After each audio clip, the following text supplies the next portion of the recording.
d'un centre de référence de la chirurgie bariatrique. Je suis psychiatre de secteur, dans une petite ville.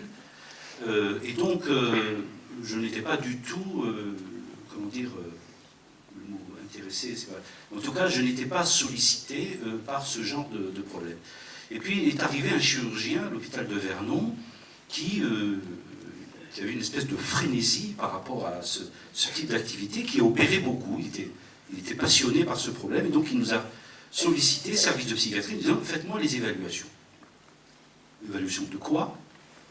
Donc j'ai essayé de voir, on a essayé avec les autres collègues, de voir un peu ce que disait dans la littérature, ce que recommandait la haute autorité de santé, et on n'a pas été plus avancé, on est resté sur notre faim, c'est le cas de le dire, jusqu'à aujourd'hui, parce que les choses ne sont pas aussi simples qu'on le croit pour le psychiatre. Effectivement, la pratique veut qu'on attende du psychiatre le feu vert pour opérer, mais cette position-là disons de passage à niveau, on lève la barrière, on la baisse, n'était pas satisfaisante pour nous, parce qu'il semblait que le problème était bien plus complexe que ça, et comme on va le voir.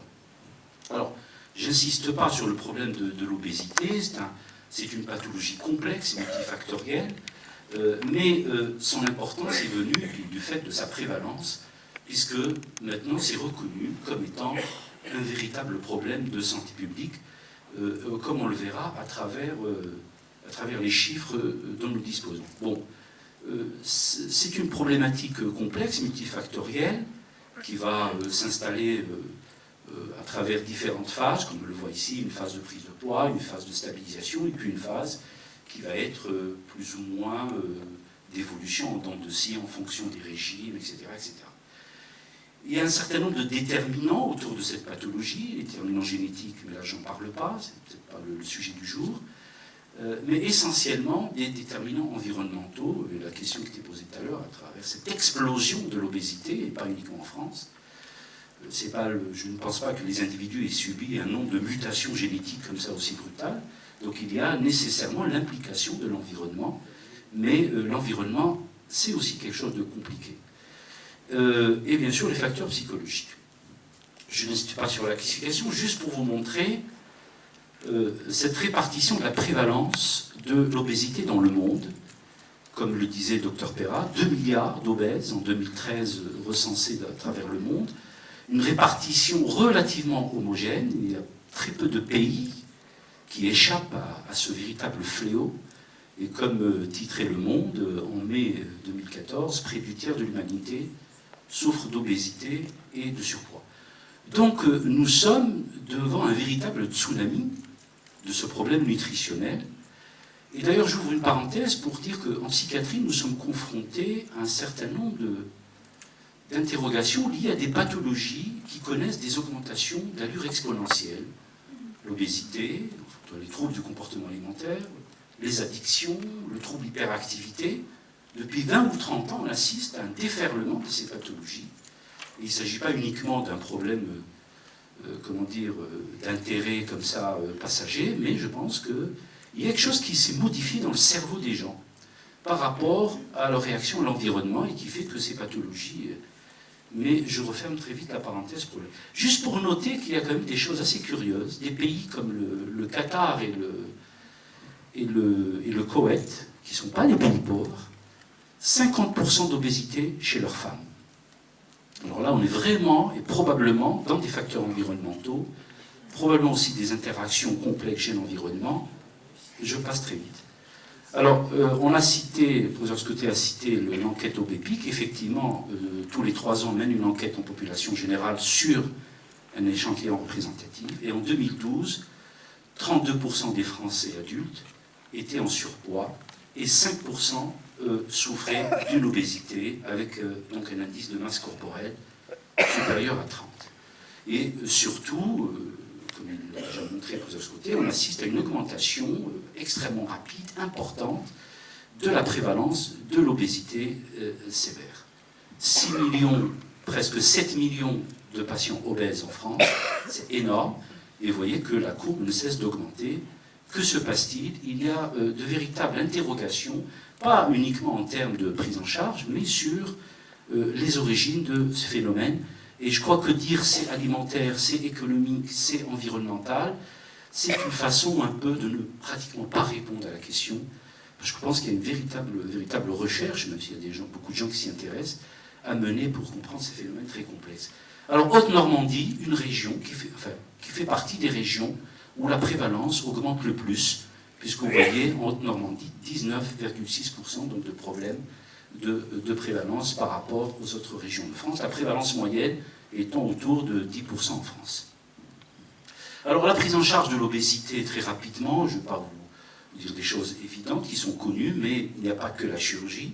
Avant la chirurgie, bien sûr, il y a la prévention, il y a les traitements médicaux, il y a un certain nombre. Donc la chirurgie reste quand même, je ne dirais pas la solution définitive, mais il y a beaucoup d'étapes avant d'y arriver.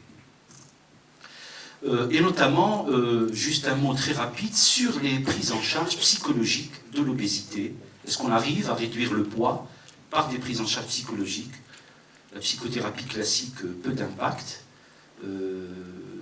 Les thérapies comportementales semblent avoir un effet positif, un effet favorable à court terme, mais qui ne semble pas durer dans le temps. Et en tous les cas, les bénéfices sont surtout liés à l'image de soi, l'estime de soi, etc. Alors les indications, j'en parle pas, le professeur Scotté en a parlé, donc elles sont assez bien délimitées par les recommandations de la Haute Autorité de Santé. Et là, à ce niveau-là, les choses sont assez consensuelles. Par contre, ce qui serait intéressant de noter, c'est surtout les contre-indications. Alors, et là, l'HAS reste relativement vague, notamment en ce qui concerne les contre-indications psychiatriques. Alors, ce qui est en bleu, ça, vous avez l'ensemble des contre-indications qui sont listées, mais ce qui est en bleu, c'est ce qui relèverait, disons, de l'expertise ou de l'évaluation psychiatrique. Les troubles cognitifs ou mentaux sévères, c'est quoi les troubles mentaux sévères à définir? Donc, l'HAS à ce niveau donne des orientations extrêmement globales, mais elle ne précise pas le type de procédure, de procédé, le type d'instrument, de test à utiliser pour et comment doit se dérouler la consultation. Donc ça, c'est laissé au libre arbitre des équipes et je pense qu'il y a un flou important à ce niveau-là. Les troubles sévères, là également, on place un niveau de sévérité, mais on ne le définit pas, on ne le quantifie pas. C'est quoi la sévérité? Notamment des comportements alimentaires. Et là aussi, il y a quelque chose d'extrêmement vague et on le verra, même si, à travers le petit échange qu'il y a eu là, il y a un petit moment, on semble dire que les troubles du comportement alimentaire posent problème, mais on verra que ce n'est pas aussi évident que ça. Bien sûr, l'incapacité prévisible du patient à suivi, et il y a 2 jours, une de mes collègues, Dr Sema, qui était sollicitée par un chirurgien qui a envoyé une patiente, lui disant, bon, si le psychiatre vous donne le feu vert, moi je vous opère. C'était un syndrome de Prader-Willi, donc vous voyez que, bon, il faut faire attention. Les comportements addictifs, et on sait, bon, effectivement, l'alcool, mais l'alcool, c'est aussi, je crois, par les complications nutritionnelles que cela peut entraîner, enfin, que peut entraîner le maintien de la consommation d'alcool en post-chirurgie. Alors, les substances psychoactives, là, c'est pas défini. Est-ce que les fumeurs de cannabis doivent être éliminés ou non? Est-ce que les autres produits, les autres drogues également? Là aussi, la question n'est pas du tout clairement établie. Le reste sont du registre plutôt somatique. Donc voilà le parcours que trace la Haute Autorité de Santé avant d'arriver à la chirurgie. Vous voyez que les choses sont assez bien, à travers cet algorithme, assez bien définies. On essaie d'abord les traitements médicaux, etc. Ensuite, on arrive à la prise en charge multidisciplinaire avec des évaluations diverses et variées. La décision d'opérer est en principe une décision collégiale. Et donc là, les choses sont assez bien définies. Juste pour dire que là aussi, j'insiste, et je crois que c'est surtout l'intérêt de cette journée, c'est que la prise en charge en matière de chirurgie bariatrique est une prise en charge qui doit être pluridisciplinaire et selon une prise en charge également collégiale. Et cette équipe pluridisciplinaire, la HAS aussi l'a définie, elle doit être constituée au minimum d'un chirurgien, d'un médecin spécialiste de l'obésité, notamment un nutritionniste ou un endocrinologue, un diététicien, enfin un interniste également, d'une diététicienne, d'un psychiatre ou d'un psychologue, d'un anesthésiste réanimateur. Et quand on dit équipe, c'est pas forcément selon des séquences, c'est-à-dire le patient voit d'abord le nutritionniste, ensuite le chirurgien, ensuite le psychiatre pour le feu vert, ensuite il revient au chirurgien. Et c'est pas d'une manière séquentielle, c'est une véritable interaction, un véritable travail en réseau et collégial avec des réunions physiques où les gens se voient et discutent autour du dossier. Et donc, parfois, on peut avoir recours à d'autres aides. Alors, l'obésité augmente de manière importante. Eh bien, la chirurgie aussi, 2011, plus de 30 000 actes chirurgicaux, de chirurgie bariatrique, avec un profil de la population opérée, donc population relativement jeune, autour de 40 ans en moyenne. Il y a quand même 116 mineurs, majorité féminine, donc avec un IMC que vous voyez, donc avec aussi de grands obèses, et 17% de cette population opérée était sous antidépresseurs, ce qui déjà commence à profiler un peu les choses, et que peut-être au sein de cette population, il y a des aspects psychiatriques. Alors, que doit permettre l'évaluation psychologique et psychiatrique des candidats à la chirurgie bariatrique? Elle doit concerner tous les patients, l'ensemble. Normalement, aucun patient ne doit arriver à la chirurgie sans avoir été évalué par un psychiatre ou un psychologue. Et donc, elle doit permettre, bien sûr, d'identifier essentiellement les contre-indications psychiatriques, comme on l'a vu, ces troubles mentaux sévères, mais également d'évaluer la motivation, les déterminants psychologiques, etc. Et si le patient est totalement informé de ce qui va lui arriver, d'évaluer la qualité de vie, de déterminer les facteurs de stress, etc. et proposer éventuellement, pour ceux qui sont à risque ou chez lesquels on a retrouvé un certain nombre de difficultés psychologiques ou des problèmes alimentaires, de déjà prévoir un suivi post-opératoire. Donc, ce suivi post-opératoire est indiqué essentiellement et surtout chez ceux qui présentent des troubles du comportement alimentaire ou des pathologies psychiatriques, telles que des troubles de l'humeur, etc. Pour les autres patients, ce suivi va être donc proposé au cas par cas.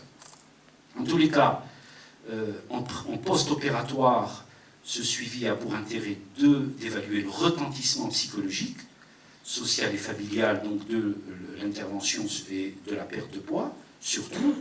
Le professeur Scotté a parlé déjà de l'image de soi après des pertes de poids extrêmement importantes, d'identifier un certain nombre de difficultés qui vont être liées à ce changement et d'accompagner donc le patient dans tous les réaménagements, les modifications psychologiques, etc., etc. Alors, dans ces histoires de contre-indications, une recommandation américaine qui date un peu, mais qui était assez expéditive, ne recommande pas la chirurgie aux patients souffrant de troubles psychologiques mal contrôlés. Là encore, le flou concernant cette terminologie, c'est quoi des difficultés ou des troubles psychologiques mal contrôlés? Donc là, on a encore besoin d'éclaircissement, on a besoin de définir les choses de manière un peu plus précise, et surtout que quand on voit la littérature, les gens n'utilisent pas du tout les mêmes procédures d'évaluation. On a recours à des instruments très différents, des tests, des questionnaires, etc. Et là, il n'y a pas du tout de consensus à ce niveau-là. En tous les cas, il y a des différences importantes dans ces évaluations psychiatriques à travers le monde. Je passe sur l'évaluation. Le professeur MCK de Louis Mourier, lui, a affirmé de manière assez autoritaire de dire qu'il faut savoir dire non à certains patients, et donc il citait les situations où il fallait dire non. Et pour lui, les contre-indications d'ordre psychiatrique sont nombreuses, sans qu'il en précise réellement le contenu. Toute dépression sévère, là encore, on trouve un facteur d'intensité, mais qui n'est pas défini. C'est quoi une dépression sévère? Non stabilisée, c'est quoi une dépression non stabilisée? Donc pour nous psychiatres, vous voyez que nous qui sommes habitués au flou du langage, en tout cas dans ce cas-là, on demande des précisions, on demande des choses un peu plus claires. Les psychoses sévères sont des contre-indications pour le professeur psychiatre, et pour lui c'est définitif, notamment la schizophrénie, les troubles de la personnalité, là encore, de quoi s'agit-il exactement? Les troubles du comportement alimentaire de type boulimique sont aussi pour lui des contre-indications chirurgicales. Les tendances suicidaires, mais je crois que Sébastien Guillaume en parlera de manière un peu plus détaillée, et les problèmes d'alcoolisme et toxicomanie. Donc ça, c'est le point de vue du chirurgien par rapport aux contre-indications psychiatriques. Vous voyez, pour nous, c'est assez frustrant parce que c'est pas clair. Alors, on s'est dit, dans ce cas-là, il doit y avoir plein de contre-indications psychiatriques à la chirurgie. Que dit la littérature? En France, très peu de choses. J'ai trouvé une étude d'Angeville, donc l'équipe d'Angers, et on voit que les contre-indications de cette série-là ne représentaient que 3%. Par contre, il y avait beaucoup de, disons, de contre-indications relatives, de réserves, des gens qui étaient mis un peu en stand-by en attendant peut-être l'évolution des choses. Donc on voit bien que finalement, il n'y a pas autant de contre-indications qu'on pouvait, sur le plan psychiatrique, qu'on pouvait prévoir. Et les malades, souvent, ces patients-là ont souvent des troubles, surtout de type troubles de l'humeur, troubles anxieux. Et là également, pour l'équipe d'Angers, les TCA contre-indiquent formellement l'intervention. Et un certain nombre de troubles de la personnalité selon les critères CMD. Vous voyez que là aussi une position d'une équipe. Alors, qu'est-ce qu'on trouve chez les candidats à la chirurgie bariatrique? Quel type de profil psychologique peut-on retrouver chez eux? Alors, le plus souvent, on les décrit comme déprimés, comme anxieux, impulsifs, avec un déficit en matière d'estime de soi et une mauvaise qualité de vie, notamment la qualité de vie liée à la santé. À tel point que cet auteur, par exemple, disait « La dépression chronique est la marque de l'obésité, l'idéation suicidaire et son compagnon », mais Sébastien Guillaume en parlera un peu plus. Il n'y a pas de type, il n'y a pas une personnalité type qu'on retrouve dans l'obésité, typique, mais par contre, les données de la littérature, à travers quelques méta-analyses, montrent que 38% de ces candidats ont un trouble de l'axe 1 du DSM. Et le plus fréquent est un trouble de l'humeur à type de trouble dépressif majeur.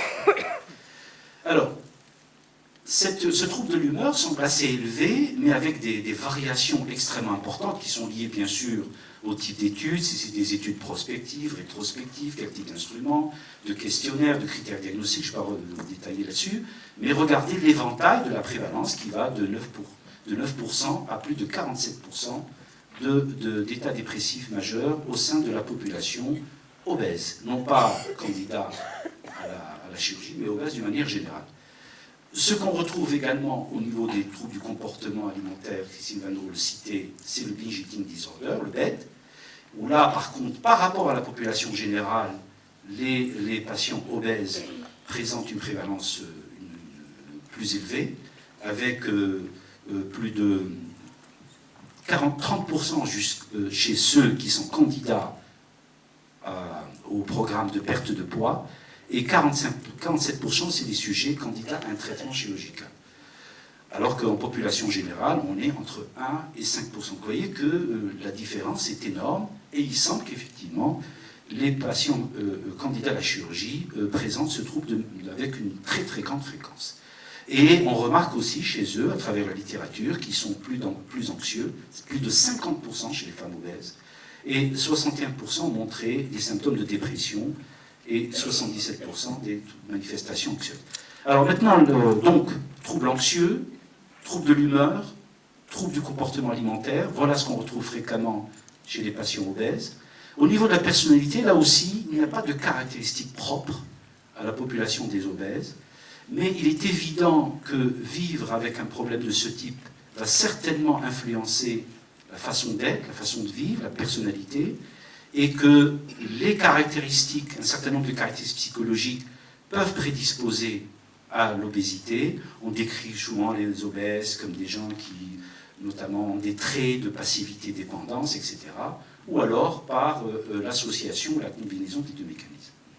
Alors, est-ce qu'il existe une personnalité spécifique? Non, comme je l'ai dit, mais un certain nombre d'études semblent montrer qu'il existerait des sous-types, notamment cette étude qui a évalué 102 femmes donc, qui souffraient d'obésité morbide et retrouvé, avec des évaluations neuropsychologiques, etc., deux sous-types de personnalité. Un sous-type appelé résilient, avec un bon niveau de contrôle et un fonctionnement entre guillemets normal, et un sous-type qui était, lui, caractérisé par des difficultés de régulation émotionnelle, un faible contrôle et par ce qu'on appelle le neuroticisme, c'est-à-dire un ensemble de traits marqués par l'anxiété, la tendance dépressive, les affects négatifs, etc., et une faible extraversion. Et les patientes qui présentent donc ces difficultés de régulation émotionnelle seraient plus préoccupés par les problèmes alimentaires, les problèmes de poids, de forme. Ils avaient plus de bêtes qui étaient provoquées par les émotions et un certain nombre de déclencheurs externes, plus de plaintes psychologiques et plus d'évitement et de réactions dépressives. Mais ça demande à être confirmé par plus d'études, etc. Alors très rapidement, comment les classifications, notamment le DSM, définissent ces problèmes alimentaires, ces troubles du comportement alimentaire. Je ne vais pas faire un cours là-dessus, mais c'est important quand même de les repréciser. Nous avons essentiellement, je ne parle pas de l'anorexie, et pour cause, donc je parle essentiellement de la boulimie. Et là, elle est caractérisée par donc, des comportements répétés de crise de boulimie, donc ingestion importante d'aliments, etc. Mais ce qui différencie la boulimie du BED, c'est essentiellement l'absence de comportement compensatoire. Dans le BED, il n'y a pas ces problèmes de vomissement, d'exercice physique intense, etc., qui permettent de contrôler plus ou moins le poids. Et bien entendu, on retrouve des caractéristiques liées, enfin l'altération de la perception de la forme et du poids. L'obésité simple ne figure pas, comme l'a rappelé Dr Perrin, ne figure pas dans les classifications psychiatriques. Dans la CIM, elle figure dans les affections médicales, dans le DSM, donc il s'agit essentiellement d'une classification des affections psychiatriques. L'obésité ne figure pas, et on peut se poser la question si, effectivement, parce que l'obésité, les psychiatres la connaissent qu'à travers les troubles du comportement alimentaire. Est-ce qu'il ne faudrait peut-être pas faire l'inverse, passer par l'obésité pour mieux aborder les problèmes? Enfin, bon, en tout cas, il y a une question à se poser à ce niveau-là. Alors, donc, le BED, je l'ai dit, donc c'est des crises récurrentes de boulimie, perte de contrôle, etc., sur le comportement alimentaire, et surtout, ce qui le différencie de la boulimie, c'est que là, il n'y a pas de comportement compensatoire, et donc cette perte de contrôle va se manifester, je ne rentre pas dans les détails, une gestion importante de nourriture, etc. Alors le BED, donc j'ai dit 2%, alors là c'est variable, hein, ça va, je vous dis, de 1 à 5%, moyenne 2% de la population, donc c'est un peu plus important. Dans les échantillons qui sont issus du programme diététique, c'est encore plus important. Ce qui est important à savoir, c'est qu'il semble que le fait de souffrir d'un BED augmente de manière, enfin il y a une espèce de corrélation positive entre l'existence d'un BED et l'augmentation du poids, donc il y aurait un lien à ce niveau-là. Et les femmes obèses souffrent plus de BED que les hommes. Alors quand on fait les évaluations préopératoires, la question qu'on pourrait se poser, que les chirurgiens, les nutritionnistes, tout le monde pourrait se poser, c'est de dire est-ce que la présence d'un certain nombre de facteurs psychologiques va influer sur le résultat de la chirurgie? Alors là, on ne sait pas trop. Il y a des positions, il y a des gens qui pensent que oui, d'autres qui sont un peu moins sûrs. Mais en tout cas, il n'y a pas d'études solides, suffisamment longues, étayées, qui peuvent donc conclure vers des choses certaines. D'abord, il n'y a pas de consensus sur cette évaluation et quels sont les facteurs qui peuvent prédire donc, les résultats de la chirurgie. Et on se concentre essentiellement sur le problème du BED comme étant facteur prédictif de perte de poids. Alors, ces problèmes alimentaires, quand on voit la littérature de manière un peu globale, la littérature, dans de nombreux cas, pense que ces comportements alimentaires, et on l'a déjà dit, déjà un ou deux intervenants qui l'ont affirmé, que éventuellement la chirurgie va améliorer ces problèmes alimentaires. Mais d'autres disent que justement l'existence des problèmes alimentaires va compromettre un petit peu les résultats de la chirurgie à plus ou moins moyen terme, et qu'on va, après une perte de poids, on va assister à une reprise du poids. Donc il est très important donc, pour nous, effectivement, d'identifier avec plus de précision ces personnes dites à risque et éventuellement d'émettre un pronostic. Alors dans cette étude, par exemple, c'est pas toujours de grande série, c'est une étude suisse, 139 femmes obèses donc, qui ont été opérées, et elles ont été évaluées avant et une année après l'intervention. Donc là, la perte de poids est assez conséquente, 37 kg en moyenne. Et la perte de poids, une année après, était associée également au profil psychologique, c'est-à-dire une meilleure estime de soi, meilleure qualité de vie, moins de dépression, etc. Mais par contre, la perte de poids n'était pas influencée par le profil psychologique. L'existence de troubles anxieux ou de dépression avant l'intervention n'avait pas d'impact sur le résultat de la chirurgie. Donc déjà un résultat qui peut prêter un peu à discussion. Et le degré de, c'est-à-dire non seulement l'existence du trouble, mais la sévérité du trouble lui-même, notamment de la dépression, n'avait pas d'impact justement sur le résultat post-opératoire et sur la perte de poids à un an. Donc voilà déjà quelques études qui semblent un peu contredire l'impression générale. Là aussi, une autre étude, alors très faible échantillon, mais il me semblait intéressant de vous la montrer. Donc 18 patients qui ont été répartis en 3 groupes différents. Un groupe sans troubles particuliers, un deuxième groupe avec des troubles psychiatriques mineurs, des antécédents de comportement sociopathique ou de dépression, et un troisième groupe avec des troubles psychiatriques dits majeurs, c'est-à-dire importants, notamment avec des antécédents familiaux, de psychose, de comportement, des histoires de suicide dans la famille, avec des dépressions psychotiques. Donc vous voyez quelque chose de relativement lourd. Et surprise, au bout de 33 mois, dans les 3 groupes, on ne note pas de particularité, c'est-à-dire les pourcentages de perte de poids dans les 3 groupes, 26%, 30%, 33%. Donc là aussi, il semble que la morbidité psychiatrique, même quand elle est importante, n'a pas d'effet défavorable en termes de résultats. Je suis d'accord avec vous, l'échantillon est très faible, ça demande à être vérifié, mais c'est quand même des pavés jetés dans la mare et qui peuvent nous interpeller un petit peu. La relation entre, encore une fois, donc le Binge Disorder et la chirurgie bariatrique, là aussi, les résultats à long terme, ou le lien entre ces troubles et les résultats de la chirurgie, reste mitigé. Et on peut se poser la question, est-ce que l'IMC à long terme va être affecté par l'existence d'antécédents de bêtes, etc., etc. Là aussi, dans cette étude, 173 patients qui ont été vus avant la chirurgie et 3 ans après, et là aussi, le BED, il n'y a pas de rapport entre les résultats obtenus par rapport à l'indice de masse corporelle à long terme et l'existence d'un BED. Donc, est-ce qu'on doit exclure, oui ou non, systématiquement, les patients qui ont un trouble de ce type? La question, à mon avis, demeure posée, parce que la littérature n'est pas du tout unanime à ce niveau-là. Pour terminer, parce que je pense que c'est des questions que je pose surtout pour ouvrir le débat, c'est ne pas oublier les réparations liées à la chirurgie, à la perte de poids importante.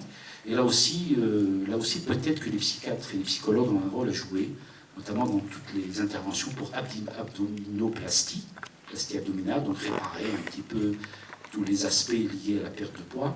Et là aussi, il semble que, notamment dans cette étude, ces interventions entraînent une amélioration extrêmement importante par rapport à l'image de soi, l'image corporelle, l'estime de soi et la qualité de vie. Donc, pour terminer, nécessité d'un accompagnement de qualité, parce que le problème est complexe, et on voit les enjeux en termes de santé, de morbimortalité sont importants, et c'est pour cela qu'il faut que ce travail se fasse de manière extrêmement rigoureuse et précise, et que chaque patient doit nécessiter un plan personnalisé de soins. Les recommandations françaises, on les connaît, elles sont assez claires à ce niveau-là. La prise en charge de l'obésité, et notamment dans l'étape chirurgicale, est une prise en charge qui doit être globale, pluridisciplinaire. En tout cas, pour nous, équipe psychiatrique, pas seulement intervenir en préopératoire, mais également envisager le post-opératoire et à long terme, parce qu'on ne sait pas, après 5 ans, 10 ans, ce qui se passe sur le plan psychiatrique. Il est extrêmement important donc de l'envisager. Et le problème qui reste posé, et qui, à mon point de vue, n'est pas définitivement réglé, c'est les relations, justement, entre troubles du comportement alimentaire, notamment le BED, et la chirurgie. Faut-il contre-indiquer absolument? Faut-il étudier au cas par cas? Faut-il être un peu plus tolérant? Enfin, la question reste posée. Je vous remercie.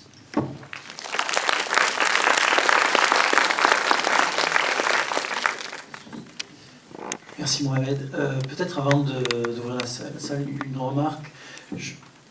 D'abord, je suis assez d'accord avec toi, la littérature est quand même pas du tout claire sur les liens entre troubles psychiatriques en préopératoire et pronostic. Et en tout cas, si on peut en tirer quelque chose, c'est que si il y a un pronostic qui est moins bon, il reste toujours meilleur, y compris chez des patients schizophrènes, que de ne pas les opérer. Il y a des études qui sont quand même assez convaincantes sur le fait que, y compris chez des patients atteints de schizophrénie, ne pas les opérer grève le pronostic par rapport au fait de les opérer.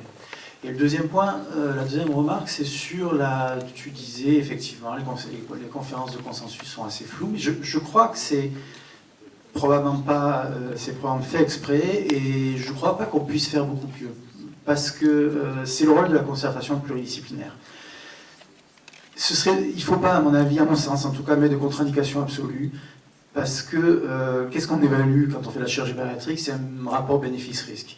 Et le même état psychopathologique, il me semble en tout cas, et en tout cas c'est ce qu'on fait nous chez nous, ne va pas du tout amener à la même conclusion en fonction du bénéfice qui est attendu, de la mortalité, enfin de la gravité éventuelle de l'obésité. Et en tout cas, nous, il nous arrive fréquemment d'avoir des patients pour le même état psychopathologique en fonction du bénéfice qu'on va avoir ou du risque de maintenir, de ne pas opérer ce patient en termes de mortalité. On va avoir une approche qui est totalement différente. Donc le problème, ce serait, à mon sens, de mettre des contre-indications très rigides. Ce serait de supprimer cette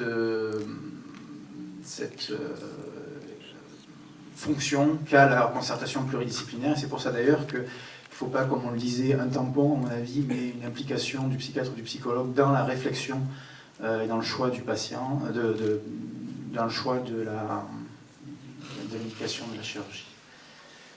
Je ne sais pas si tu as quelque chose à rajouter, Monsieur Deschlot. Oui, merci Pierre Deschlot, CHU de Rouen. Donc merci pour aborder encore plus près le problème. Là. Une petite remarque sur les problèmes méthodologiques. Là, on voit bien qu'il y a une grande hétérogénéité dans la littérature sur l'origine des papiers. Et qu'à l'évidence, les séries médicales, les séries chirurgicales et éventuellement les séries, je dirais, psychiatriques ou comportementales, retrouvent des taux extrêmement différents de prévalence de ces troubles. On peut supposer que les séries chirurgicales, en général, ont moins de binge eaters parce qu'ils ont été sélectionnés et éventuellement exclus en partie avant. Et puis, l'autre problème, c'est que l'obésité, c'est une maladie extrêmement hétérogène. Et que finalement, souvent dans ces séries, on met, je dirais, des gens qui n'ont pas grand-chose à voir, entre une femme de 55 ans qui a pris 30 ou 40 kilos en 30 ans, et qui n'est pas du tout compulsive, qui l'a peut-être été quand elle avait 20 ans, mais qui ne l'est plus, et une jeune de 25 ans qui a pris 30 kilos en 3 ans, et on en voit, c'est pas du tout les mêmes malades. Et il y avait donc effectivement un papier qui le montre bien.